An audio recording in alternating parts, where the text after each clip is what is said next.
Hey everybody, welcome back to my Star Wars reviews, and today I am talking about Star Wars Episode 7, The Force Awakens. So after Revenge of the Sith, people just thought that the Star Wars franchise was done. But then came the announcement of Star Wars Episode 7, which would be directed by J.J. Abrams, who brought another popular sci-fi franchise, Star Trek, back to life. Eventually a trailer for the film was released, and while most people went wild for it, I was honestly kind of about it. It looked like a fan-made trailer. It just seemed like it was just throwing a bunch of Star Wars related imagery onto the screen. I didn't really think it was going to be that good. But as the trailers went, they got better and better, and so I definitely got more excited for the movie. But I still didn't hold any high hopes. It could easily be really disappointing, just like the prequels. But I did eventually see it, and I was really satisfied with it. While it's by no means a perfect movie, it is nonetheless a huge improvement over the prequels, and a film that is definitely worthy of the Star Wars name. The plot of the film takes place several years after Return of the Jedi.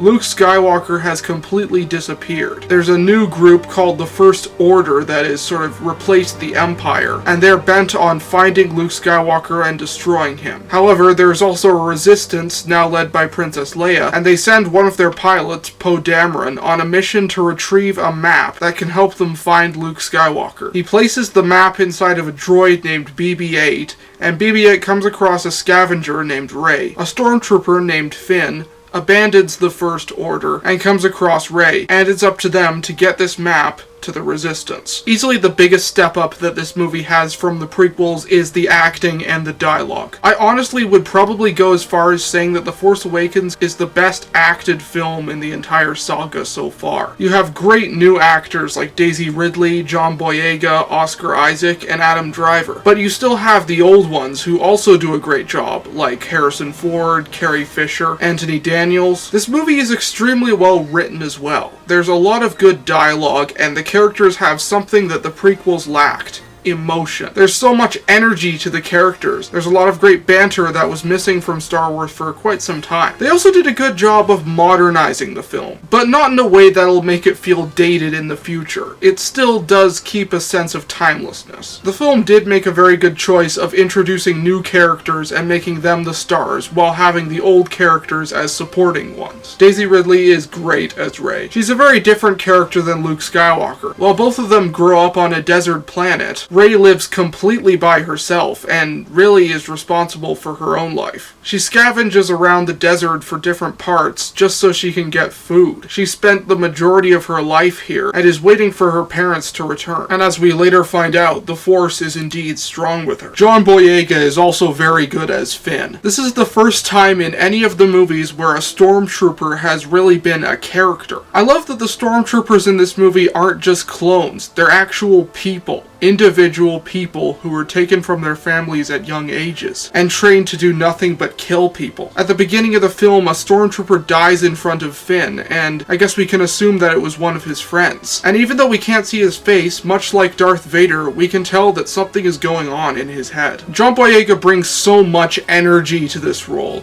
He's so hilarious. The scene with him and Poe Dameron escaping from the First Order is such a joy to watch. And even though he is helping Poe, he really just needs someone to get him out of there. His only objective at the beginning is just to get away from the First Order. At first he doesn't really believe that there is any hope. They can't win this battle and they should just flee. But his character develops throughout the film, and by the end he becomes a hero. Also, John Boyega does an amazing American accent, to the point where I totally forget that he's British. We have the return of Han Solo, who is definitely the character from the original trilogy that gets the most screen time in this film. Now, I, like a lot of people, was kind of worried because Harrison Ford seems to do this gruff old man voice in most of the films that he does today, and that can get quite annoying. But surprisingly, he actually did very well in this film. He talks a lot more in his normal voice and only really uses his old man voice occasionally. And he has a real part to play in this story, as most people know. His son, Kylo Ren, is one of the main villains of the movie. In the other films, he was just sort of along for the ride, but here he has a personal and emotional reason to go on this journey. He's a fallen hero. Ever since his son turned to the dark side, he and his wife, Leia, have just split up. You really feel sorry for him in this movie. And yes, of course, let's talk about the scene where he dies. It's one of the best scenes in the film. It's quiet and it's calm. He tries to talk his son into turning back to the good side, but his son just won't have it and murders him. And the way that he just slowly falls down into the abyss. It was one of the best ways they could have ever killed off a beloved character. I will say that I do feel that it was maybe a little bit too early for this, but I understand Harrison Ford's old and he doesn't really want to do these films anymore, even though he's doing Indiana Jones 5. I guess he just has something against Han Solo. I don't know. We also have the new villain, Kylo Ren. Now, this is a very divisive character. Some people like him, some people don't. Personally, I really like this character. Is he on the same level as Darth Vader or the Emperor? No. But he's still a solid villain character. He's the son of Han Solo and Princess Leia and the grandson of Darth Vader. He has a pretty cool design with his black cloak and his hood and his mask. Now, a lot of people wonder why he wears the mask, and the reason really is because he idolizes his grandfather Darth Vader and wants to be like him. He has a very chilling voice. It sounds almost robotic, but in a scary way, in a sense that he doesn't seem to show any emotion at all. The major complaint that people have about his character is that he freaks out and destroys things, and that he's just a whiny brat. Well, no. Anakin Skywalker is a whiny brat. It's actually very funny when he freaks out and destroys shit, and it's very obvious that this is intentional, but still not in a way that makes us laugh at him. You're still threatened by this character. His character is a lot more flawed and conflicted than some of the other Star Wars villains. A part of him wants to turn back to the good side, but the other part of him wants to finish what his grandfather, Darth Vader, started. Which I do find interesting, considering that his grandfather, in his last moments, turned good and destroyed his master. They certainly go interesting places with this character. In the end, he does do what his grandfather couldn't: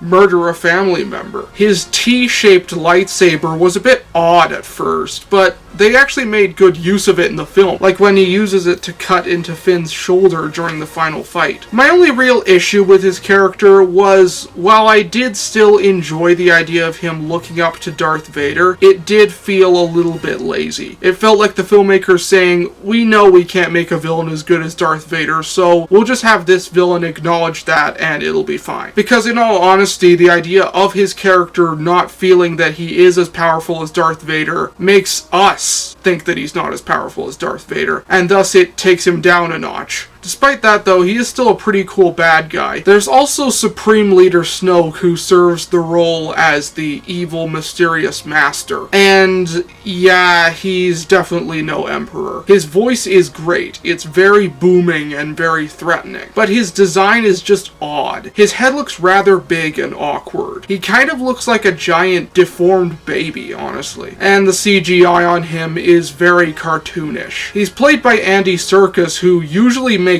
amazing motion capture characters, but apparently he didn't really give the special effects guys much to work with. But I can understand that because his character doesn't really do much other than sit around. I hear that in The Last Jedi they're going to make him a giant puppet, which I think is better, although it will be a bit inconsistent with this film. Also, it's kind of confusing as to whether he's giant or whether the hologram was just making him giant. I do have mixed thoughts on this. On the one hand, yeah, it'd be pretty cool to have the main villain be this giant, but on the other hand, it could also be pretty corny. My thoughts are that he isn't giant and he's just being projected this way, and it just sort of symbolizes how powerful he is, that he makes the other people feel tiny. Honestly, he really didn't need to be in this film at all. There are some good scenes of Kylo Ren and General Hux talking about him. That would have played up some mystery as to who this mysterious Supreme Leader Snoke is. Also, his name is kind of silly as well. It sounds like something out of a Dr. Seuss story. R2-D2 and C-3PO do make cameos in this film, but the main droid of this film is BB-8. And while he is basically an orange version of R2-D2 with a soccer ball bottom, he's an extremely adorable character. I, like everyone, love the scene where Finn gives him the thumbs up, and he does his own thumbs up with his lighter. And he isn't too overly cutesy where you just are like,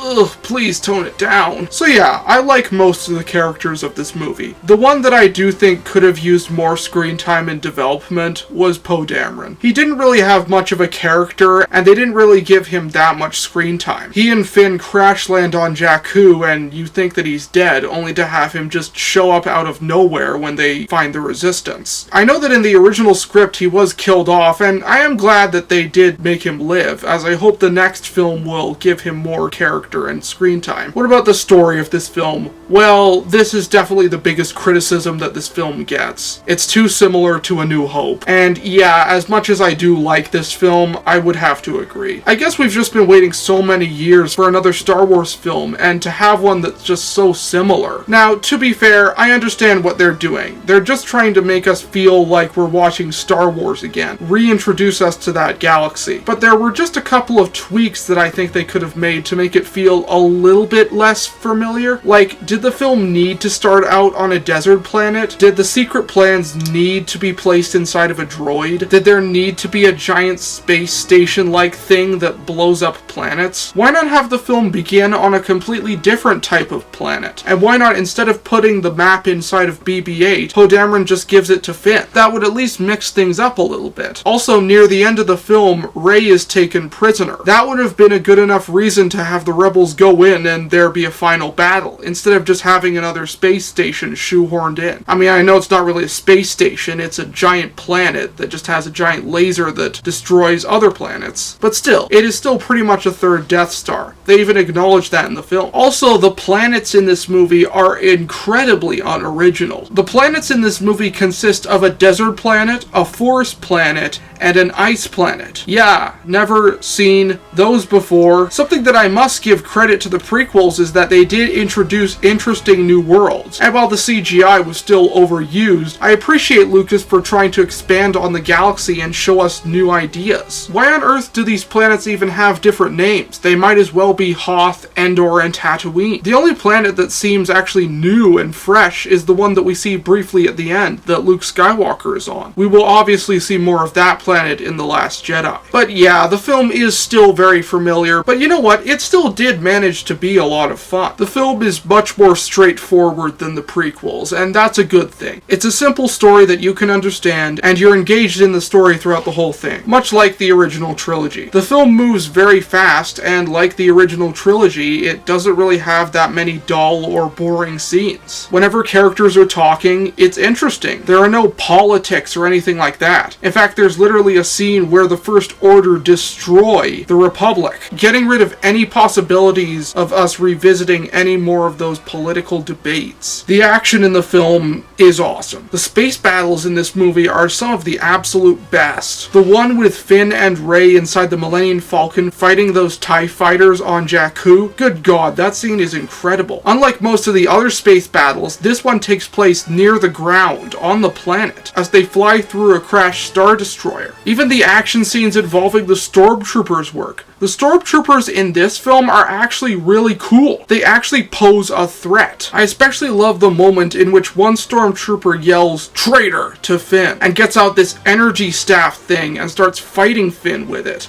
and almost wins. There's also the lightsaber battle at the end of the film between Finn, Rey, and Kylo Ren. The location is very cool, a snowy forest, and there is some emotional weight to it, as both Rey and Finn are furious at Kylo for killing Han Solo. Finn attacks Kylo with all of his rage, only to have Kylo easily best him. Then Rey comes, gets the lightsaber, and starts attacking him. Rey manages to best Kylo in the fight. Some people complain about Rey being too overpowered here, but honestly I do think it works. It shows the development of her character, from a simple scavenger to a powerful Jedi. This movie actually feels real. Unlike the prequels that are just so CGI, this film has hundreds of real sets and only really uses the CGI when it's absolutely needed. This is a very good looking movie, but it's not overly clean and beautiful. It still does have a very realistic looking feel to it. It was shot on actual film, and I must applaud them for that. Are there any other issues that I have with this film?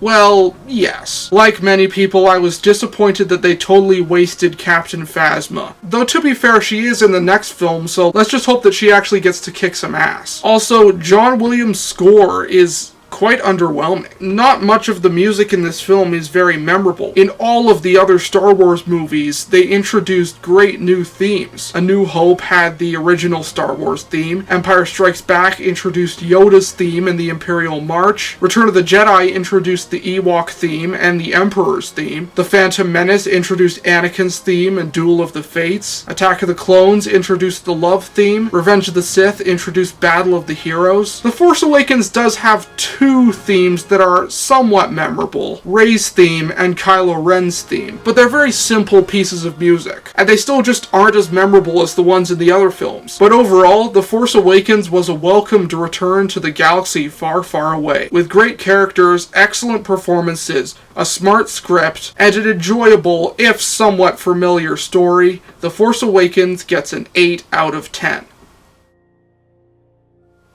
So that's my review of Star Wars The Force Awakens, and join me next time for my final Star Wars review of Rogue One, A Star Wars Story. See you next time.